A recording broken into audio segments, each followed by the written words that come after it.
இப்போ ஈரோடுக்கு பக்கத்தில் இருக்கும்போது ரேட் அதிகமாக இருக்கும். இது ஒரு 4000 ரூபா 5000 ரூபா இருக்கணும். பட் ஏன் இது 3000 ரூபா இருக்கு? அதையே தள்ளி இருந்தாலும் 3000 ரூபாய்க்கு கொடுத்து வாங்குறாங்க.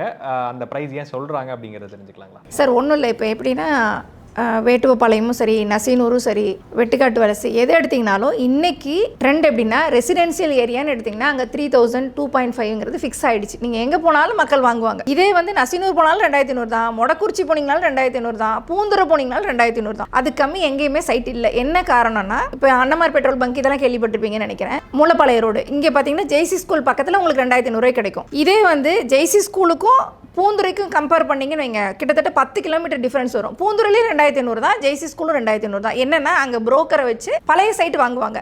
இப்போ நாங்கள் என்ன பண்ணுறோம்னா புது ப்ராஜெக்ட் புதுசாக இப்போ தான் கார்டு வாங்குறோம். இந்த ஒரு 6 மாத லெவலில் ஒரு கார்டு வாங்கி அதுக்கு டிடிசிபி போய் தார் ரோடு, ட்ரைனேஜ், காம்பவுண்டு இதில் என்னென்னா 4 கோடி போடணுன்னா 1 கோடி நான் போட்டேன்னா இன்னொரு 3 பேத்துக்கிட்டே 3 கோடி வாங்குவேன். அப்போ 4 பேத்துக்கு தலைக்கு ஒரு 100 ரூபா வச்சோம்னா அதில் ஒரு 400 ரூபா போயிடும். அப்போ 2000 ரூபா அடக்க விலை வருதுன்னா நாங்கள் 2500 விற்றா தான் அங்கே கட்டுப்படி ஆகும். இதுதான் வேறு வழி இல்லை. எங்கே போனீங்கனாலும் மொடக்குறிச்சி போனாலும் 2500 தான், பூந்துரை போனாலும் 2500 தான். இவர் சொன்ன வெட்டுக்காட்டு வலசில் வாங்கினீங்கனாலும் அதே 3000 ரூபாய்க்கு புரோக்கரை வச்சு வாங்கினீங்கன்னா 2500 கிடைக்கும். ஒரு ரியல் எஸ்டேட் கம்பெனியை வச்சு வாங்கினீங்கன்னா 3000 ரூபா வந்துடும்.